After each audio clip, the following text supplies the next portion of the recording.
At last, that weight is offloaded.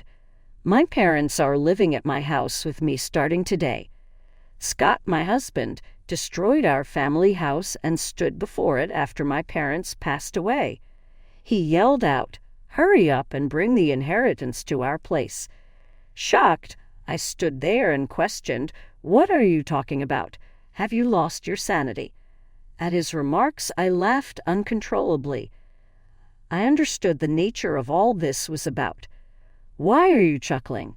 Do you not grasp?" My in-laws and Scott, perplexed, glanced at me. I told them the truth at that point. Amy Jackson is my name. Born the eldest daughter of average office workers, I came from. We were a fairly typical family. I have one brother. When I married Scott 30 years ago, we had 2 children. Juggling job and parenting, I unexpectedly came to be 52. Both Eric, my son, and Judy, my daughter, had grown up to be adults, living on their own, beginning their careers. Now was the chance to unwind with my partner. Though I felt content, life was just normal. Though my modest life changed one winter day, I imagined I would keep aching like way. My father died abruptly in an automobile accident. At the moment, he only was 68. Grieving all around our family, my mother in particular was so depressed she could not even eat. "Mom, you have to eat even though I know it's difficult," I repeated often. "I know, but right now I simply lack appetite," she answered. "It feels like something is caught in my chest." Watching her for some time, my brother and I felt she was simply emotionally disturbed. She fast dropped weight, though, in just 3 weeks. Concerned, I visited the hospital with her. The doctor's diagnosis was shockingly cancer. The cancer advanced, hence surgery was not a choice. She had around 1 year to live. Not yet got the opportunity to actually look after my parents. Now my mother was suffering terrible disease when I thought I had lost my father. I felt considerably more depressed than I had after my father died. I could not, however, spend eternity in grief. It fell to me to take care of my mother as my brother lived far away and was unable to assist. I told Scott I wanted to share a house with my mother. During her sickness, I couldn't leave her alone, emotionally as much as physically. But I was astonished by Scott's response. He sighed, obviously unhappy. "We just finished handling your dad's funeral, and now I have to be dragged into more of your family's problems. You don't have to say it like that. Could you simply drive her from the hospital back? Are we really expected to live with her?" I begged. She might, in fact, feel lonely.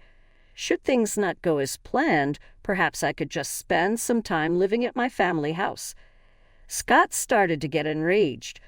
"Who is going to look after my food while you are away? Naturally, I will come and cook. Regarding cleaning?" Demandingly, "Who's going to do the laundry?" I nodded silently. Though I tried to do as best I couldn't do everything as before. Being faced with this fact stung. I wouldn't be able to counter someone claiming I was being selfish for wanting to look after my mother.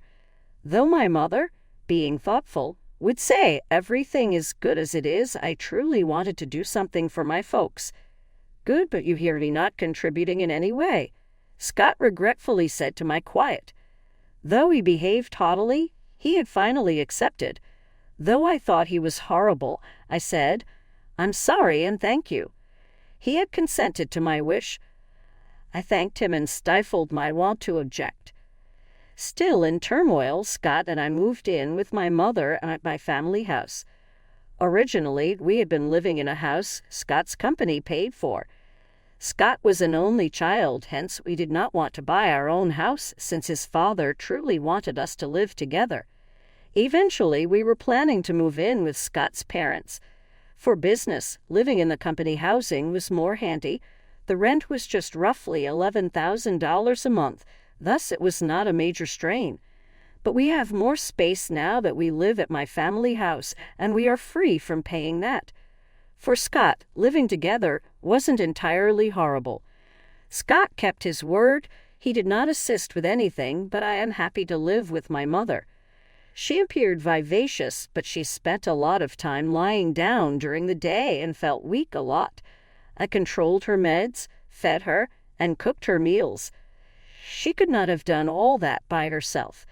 I'm sorry, Amy. I appreciate it. Having you here with me greatly helps. Many times my mother expressed her thanks by saying, I should thank Scott too.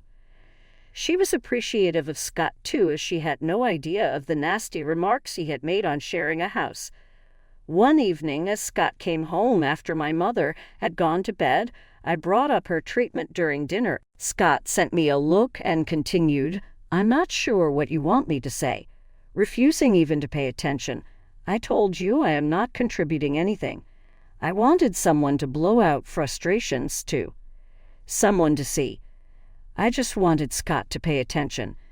Scott's attitude stayed the same even 2 months, 3 months.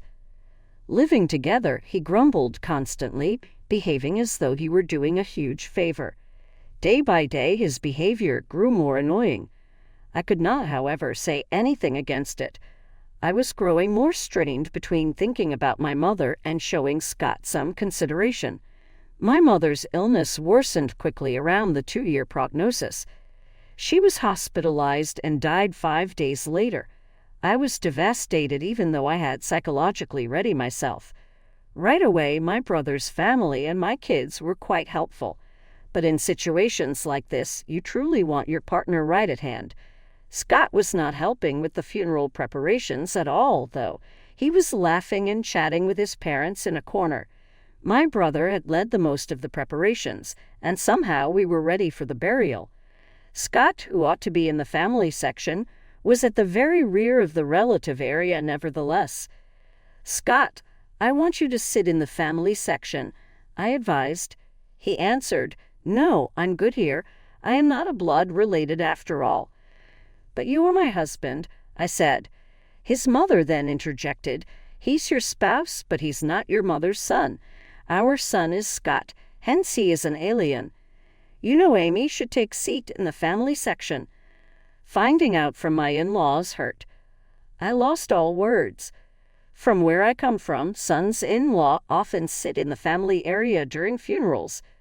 With Scott not in the family section, distant relatives began gossiping, wondering whether we had divorced, but this would vary depending on the place. People gossip, but if Scott had simply sat there, all this could have been prevented. Though a little disappointed Scott wasn't by my side, we were able to see my mother depart without incident. Following the funeral, Scott, my brother's family, my kids, his parents came back to my house. I said to my in-laws, Thank you for coming, especially at such a busy time, and offered some tea. Laughing, they answered, Really, it's something. First your father, today your mother. Although these funeral costs weigh heavily on us as well, at least that marks the end of it. Their statements really startled me. From what do they mean? Their stating of such a thing astounded me. I feigned a grin and got off. Then I listened as Scott spoke with his parents. Must have been difficult for you, Scott, living with outsiders. Indeed, handling Amy's whims proved difficult. A husband should not merely do as his wife orders. You have the right to reject something if you find it objectionable, Scott remarked. I started to grip my hands tightly. Their voices, laughing and talking, were intolerable. This was not novel, though. Scott's parents had always been harsh and callous. His mother asked Scott and I, Couldn't you find someone more attractive when we were getting married? For grandchildren, I'm not expecting much. His father laughed. They say after 3 days beauty gets monotonous. You won't get tired working with Amy. Scott merely laughed as well. Looking back, neither Scott nor his parents had offered me one consoling word either at the funeral for my father or following the death of my mother. They actually laughed at me instead. Though I felt bad about pushing Scott, now I wondered about his personal behavior. While only trying to do right by my mother, I had become overly preoccupied with Scott. Given Scott wasn't supportive, I came to see I shouldn't have felt so awful about him. Angry, I boiled while Scott and his parents carried on laughing and talking in another room. My kids and brother's family would have been offended if they had heard them, but happily they were in the kitchen. Being the only one who heard Scott and his parents talking made me glad. Then my mother-in-law raised her voice. "Amy." Shocked, "Yes," I said. Holding her mother's pocketbook, she requested, "Can I have this?" Lost in confusion, I stammered, "Oh, well, your mother won't be needing it anymore." Scott said, "Right. You should bring it home. Perhaps I'll simply keep it," she remarked, taking up and closely examining the pocketbook. Her bravado astounded me, particularly considering shortly after the funeral.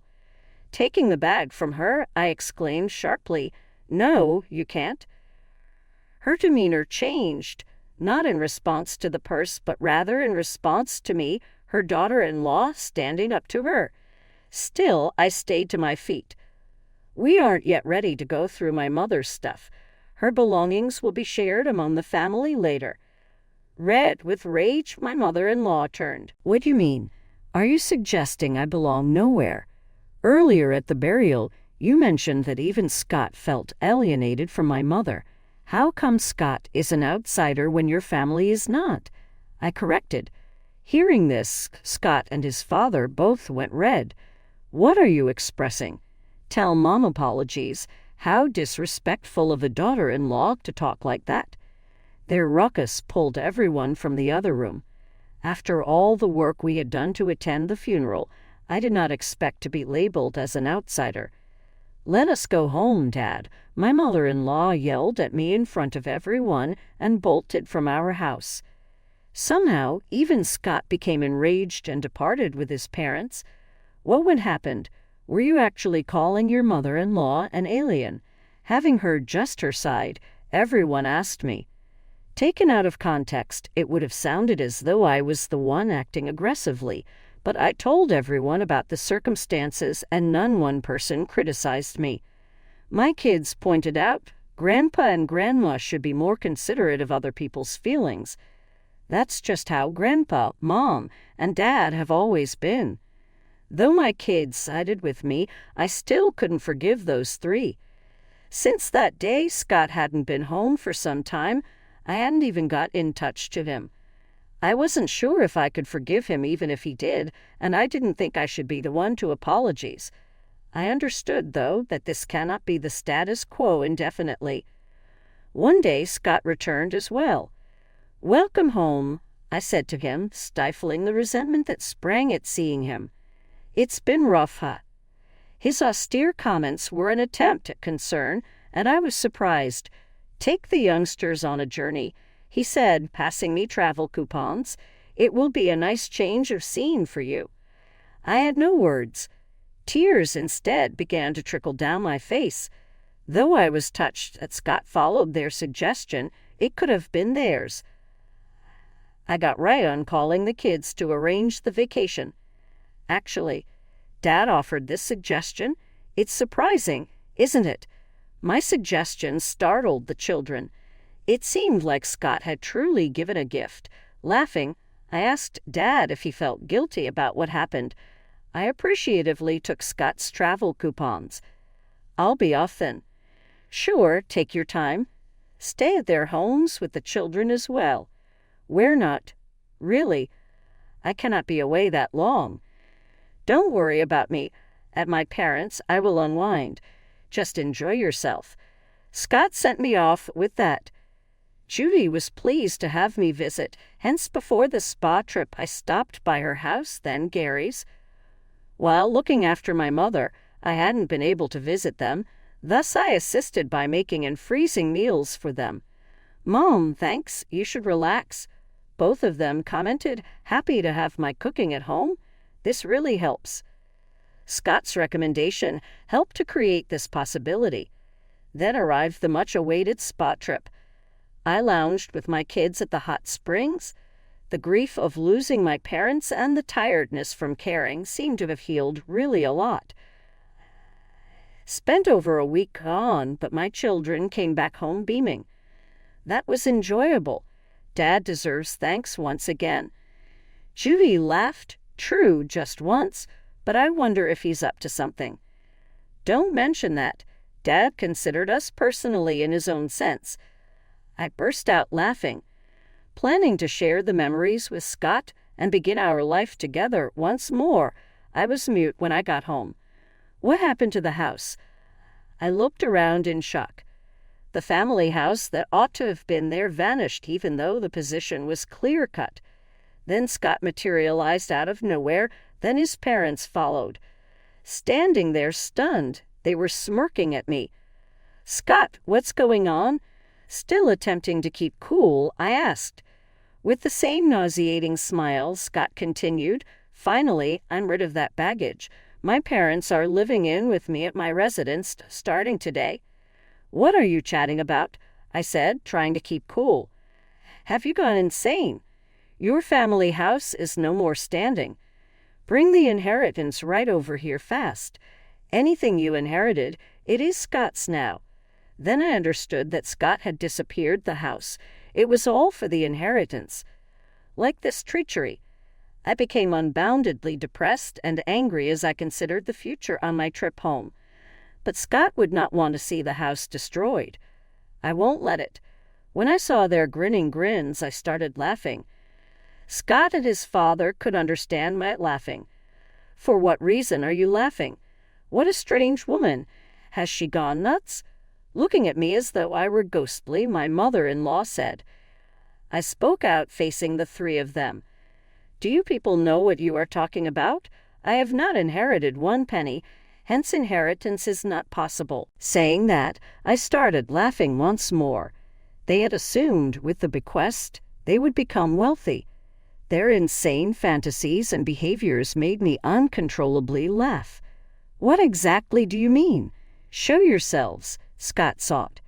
I kept my mouth closed, though. Saw no need in enlightening them. "I want not to live among strangers. Should you wish to share a house, go ahead alone." Ignoring Scott's query and turning down his advice infuriated my mother-in-law. "You can't help with our household. You helped with your parents. You are aware of the situation. Then—" "I agreed to live with you, didn't I?" she shrieked. "I told you I didn't want to share a house. Have you forgotten that you decided to share a house to cut housework? Turned them down one after another. Also, demolishing the family house in such manner. You simply shouldn't do some things." I yelled at them, then turned away. Scott cried out after me, "Where are you going?" I did not, however, turn around. I really didn't want to see Scott's face. Just now I needed somewhere to sleep for the night. I went right to see a lawyer. Not that simple is demolishing a house. The house belonged to my mother still. An astounding fact emerged when I considered which firm had done it. Scott and his father had wrecked it personally. Working in demolition, his father asked friends and even leased large machinery. The preparation was exact. They even handed me travel vouchers meant to be thrown away. At the knowledge of being missiled, tears welled up in my eyes. Unbounded frustration was intolerable. How would one punish all three of them? Started to tearfully describe my circumstances. The attorney graced me with a nice smile. "Scott tore down the house in your mother's name illegally. He could be held accountable for damages and charged with property destruction. First, let's demand Scott and his parents a formal apology." I nodded in agreement, and the attorney moved swiftly in the required direction. Furious about the legal letter he received, Scott contacted me a few days later. "What's with this certified letter?" he demanded. "Oh, you understood. You wrecked my priceless house, hence naturally you have to pay for it." "Paid? We stated we were heading to my folks' house. I destroyed a house nobody was going to occupy. Not asking for pay, you should be thanking me. Now bring the inheritance and come back home," he remarked haughtily. "I appreciate you wrecking my house. Try not to make me laugh. Also, what inheritance? It is not yet settled either," I yelled in response. Silent, Scott seemed surprised by my wrath. a rare outburst of which I seldom exhibited. I chuckled when the house was destroyed because exactly this was the year I spent with my mother. We would surely talk about issues of inheritance.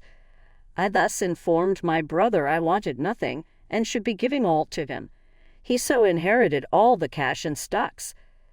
Living far away and unable to handle it, he insisted I should get the house. Should I not be living there, it may be rented. That was the approach. Either you and your father pay the amount stated in the letter, or restore the house to its original condition. I was thinking about settling this amiably. Well, nice. I'll file a police report and sue you if you can't pay, I answered. Starting to justify himself, Scott added, I'm sorry, I didn't think you would get so angry. Naturally, I'm enraged. What do you suppose? I started to snap. Scott seemed to believe he wouldn't have to live with his parents should my family house be gone. His father loved Eric and had always wanted to share a home. Scott had turned down living together before, citing challenging commutes, but his folks believed I was the one opposing it. He so persuaded them by wrecking my house and presenting it as though I would be moving in with them using the inheritance. After learning such a thing, though, I couldn't pardon him. Please let me break off here. I intended no damage, he claimed. Also, should he be sincerely apologetic, then accept the payment, I said, and hummed the phone. Scott kept messaging apologies and calling. I pulled him aside, saying, If you're sorry, just transfer the money. Although my childhood house cannot be rebuilt, this was the only approach I could cope with my intolerable emotions. I resided in Judy's house. My kids and the family of my brother knew about the circumstances. Though my brother must have been furious about our house being destroyed without his permission, he responded, I won't intervene, but I'll help in any way I can. Do what I may believe to be best. Everyone criticized Scott's behavior and backed me. 1 month went by without any alimony or salary from Scott. He never contacted me over that period. I could not live with Judy always. To at least lay a livable basis, I wanted the money right away. Against my will, something unearthly happened. Showing me her smartphone screen, Judy observed, It looks a lot like Grandma's. When I saw that, I startled myself. It was a listing on an app designed for flea markets. Like my mother's, Judy's apron was a special one I had created for her. What? This is Grandma's apron. I made it, hence I'm confident, I mentioned. Judy looked rapidly over other listings. The vendor appears to have lately joined the app without any transactions or reviews yet. Listing about 50 items, I was horrified to see that my mother owned every one of them. I knew right away Scott was it. After wrecking the house, he was the only one who could have grabbed my mother's possessions. I got right on calling Scott. What's this about the app? I begged. Announcing his irritation, Scott answered, What app? Don't engage in stupidity. You are not selling Mom's items with permission. Then call off those listings right now, I insisted. Looking terrified, Scott answered, What? Not at all. Not me either. Who else would do such a thing? I'm right now on my way to have everything back, I remarked and hung up. Then I left right away to visit Scott's folks with Judy. Where in Mom's house are her? I requested right away upon our arrival, confronting Scott at the door. I know nothing about it, he stammered. Tell the truth, please, Dave. Judy joined me in putting pressure on Scott. He appeared confused. Our presence caught Scott's parents, who came out. Hey, Judy, you're here. Scott's mother greeted, delighted to see her grandchild. Furious, Judy said, Grandma, tell Dad to tell the truth. The truth. Asked Grandma, passed away recently. Her possessions. Dad apparently is selling them, Judy remarked. At Judy's words, Scott's mother laughed heartily. Scott, looking worried, kept saying, It really wasn't me. Then his mother yells, Scott is selling them. That is impossible. It is me that is marketing them. My blood seemed to have frozen. Scott most certainly knew about it, looking almost as though this is negative. He gazed at his mother. Judy gasped, but his mother joyfully carried on. What? You know, it's quite labor-intensive. I have to meticulously pack everything and ensure the pictures appear decent. She was chatting blissfully about the app, seemingly unaware of the fact she was selling stolen goods. I battled to hold back from running straight towards her. Right off the listings, "Those are yours for sale." Judy begged her grandmother, tears in her eyes and rage visible. Still, Scott's mother appeared unhappy. "What's the major deal?" "At last I came upon a pastime I adore. I sell the rest for a little pocket money after using the items I can. It helps ward against dementia. Judy wants me to keep well and live long, since I am the only grandma left." She spoke casually. It had no effect to ask her to quit. Remorse did not show itself. Action is the only choice if conversation proves insufficient. "Judy, let us go." "However, it's good. Let's start." I persisted, dragging Judy out the house and directly towards the police station. Though I had no intention of reporting the house's demolition, theft was another matter. The cops responded very away when I told them my mother's items were being pilfered and sold. The goods wouldn't be sold anymore, and Scott's mother's account on the flea market app was suspended. On the return from the station, I phoned Scott. "I had the account of your mother closed. You were familiar with it then. You're complicit." "No, I reported to police about this. Please help the inquiry." Scott started to get crazy. "Wonderful. We are family indeed. Please pull it off." "Family? There's no indication of regret. You still haven't paid any alimony or compensation for the house." When I started shouting, Scott looked surprised. Having lived with Scott for so long, despite all, I still felt something for him. Sighing, I replied, "I'll wait for the money, but I won't forgive the theft.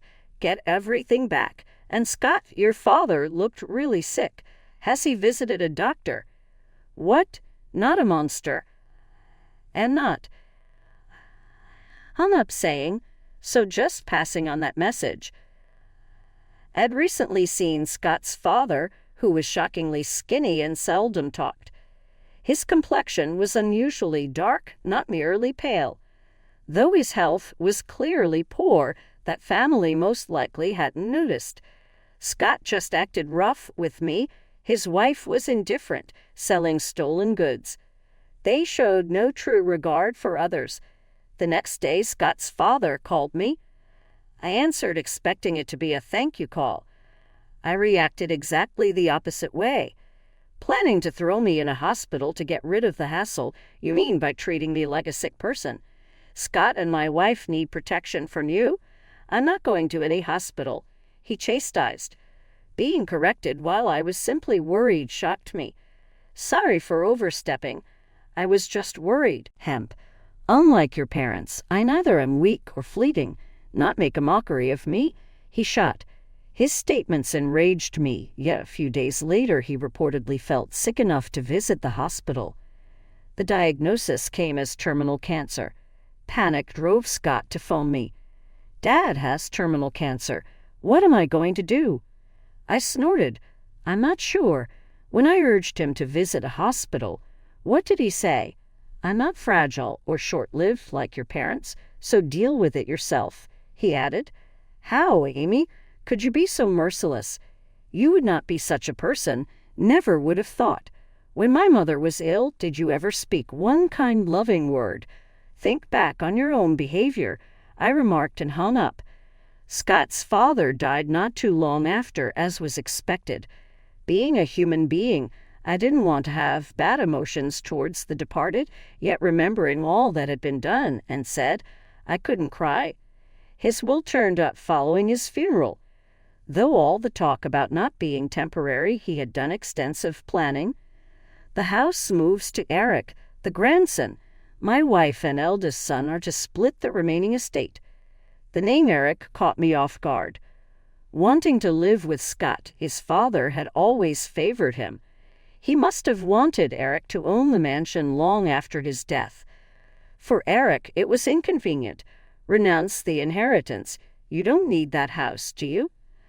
I notified Eric. Still, he delighted in getting it. Inheritance tax made the residence more of a liability than a benefit. If he was happy, though, I had no right to comment. Eric inherited the house in line with will. Content and paying the inheritance tax was his grandma. He's our succession, after all, she remarked. Although that's not bad, I felt a little depressed, as though Eric had been snatched from me. Then something quite remarkable occurred. Come over to our house. I went immediately to Scott's parents' place after his call. When I got there, Scott's mother and Scott himself stood in front of their house, startled, exactly as I had been. The location was loaded with vehicles bearing demolition firm brands and heavy machinery. Right in front of us, workers started demolishing their house. What then is happening? That is my house. I can do with it what I choose. Appearing from somewhere, Eric said, seemed content as he watched the demolition. Eric, just what are you doing? Stop right now. Scott yelled. Eric answered, stopping it now won't make it livable anyway. What have you done? Eric only laughed while Scott's mother and son begged him. Did you overlook what Mom's parents did? Grandpa and Dad? Grandma, you treated Mom quite poorly as well. Did you say apologies? Eric's smile became a fierce scowl aimed at Scott's mother. As the big machinery began to loudly destroy their dwelling, they dropped on their knees. Seeing the scene brought me at last some relief. Later, Scott paid the damages and reparations from the inherited assets at last.